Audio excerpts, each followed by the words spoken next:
canceling Mike Pompeo's trip to North Korea just days before the Secretary of State was to head to Pyongyang this week. The president saying the rogue regime is not making enough progress on denuclearization, but South Korean officials are not walking away from the North just yet and are urging the U.S. to keep talking with the North as well. Bringing in now Dr. Rebecca Grant, a national security and military analyst and president of IRIS Independent Research, joining us now. Dr. Grant, so I want to start here. Speaking of South Korea, is South Korean President Moon Jae-in getting the credit that he deserves in this scenario? I mean, he made a lot of diplomatic advancements with Kim Jong-un even before the summit with President Trump.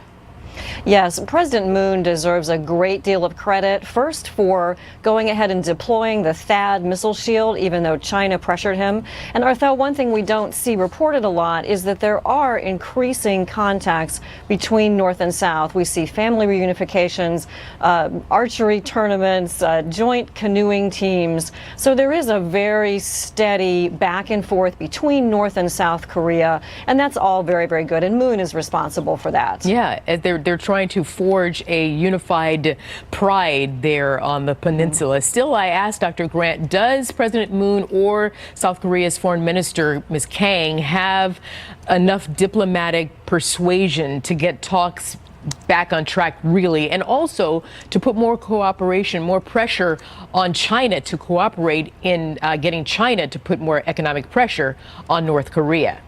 Right. Excellent questions. And I always like to listen to what South Korean Foreign Minister Kang has to say. She's the voice of reason. She said a few months back that she does trust and believe that Kim Jong-il is serious about denuclearization. So what we see happening right now is we're all waiting to see if Xi Jinping of China is going to go ahead with that planned visit to Pyongyang. He has never visited. He is planning to go there possibly in early September to mark an anniversary. After that, we may see President Moon make a visit to Pyongyang as well. So there are so many pieces in motion at the moment. Many pieces in motion.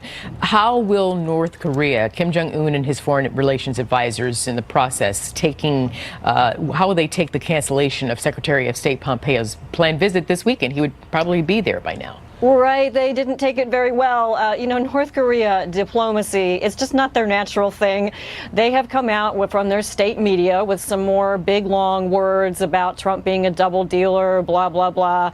But, I think in a way this is good and partially what Trump intended. It does remind Kim Jong-un that, as Trump has said, Kim knows what he's supposed to do to start denuclearization. Now, we don't know all those details, but General Vincent Brooks, our commander in Korea, hinted last week that what we want to see is maybe an inventory of weapons, cough up some more information. Whatever it is, denuclearization is on track, but the engine is stalled right now. And so we're waiting to see if Kim will move it forward or not. But explain this, Dr. Grant, because in light of reporting by intelligence officials that 18 days after the summit in Singapore with President Trump and Kim Jong-un, it was discovered that Kim Jong-un had no plans to denuclearize. So this is conflicting reports, according to what you just told me that you're hearing. And meanwhile, you have President Trump. He's continuing to post flattering and favorable tweets about Kim Jong-un. Is that part advisable as President Trump tries to continue his charm offensive?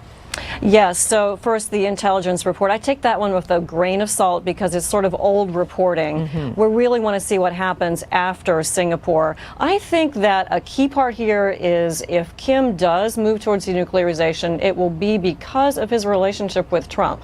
Now, what North Korea is saying is, look, we blew up a test site, we dismantled some missile stuff we didn't really need anyway, we sent back remains, and now we want the U.S. to make some concessions. Meanwhile, Trump and Pompeo, and we hear Secretary Mattis, are holding firm and saying, look, no peace treaty, no more concessions, and we can keep on military pressure if we need to, because we want to see some real and concrete steps, a weapons inventory, some spent nuclear fuel rods, etc.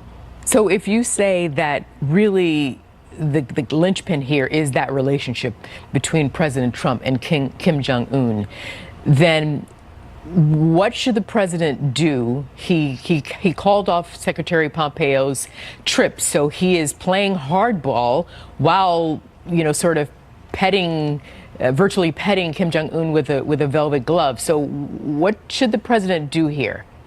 Yeah, very, very complex. And I think he's on the right track. Now, I don't think much will happen until we sort out whether China will visit. But here's what President Trump needs to do.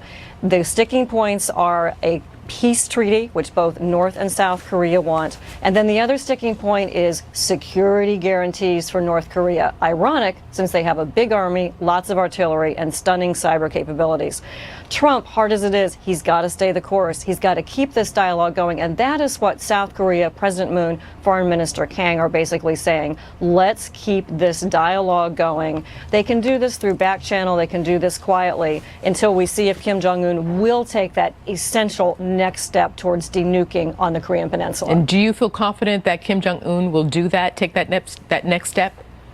What a big question. I think the chances are that he will. And I tell you, bottom line, I like this situation much better than a year ago because no missile tests. And we know that means that Kim Jong-un never really did develop a fully proven intercontinental capability with a full warhead reentry trajectory. And that makes America a lot safer. Yes or no? I think there's a good chance he will. Yes or no, should the president meet with Kim Jong-un again?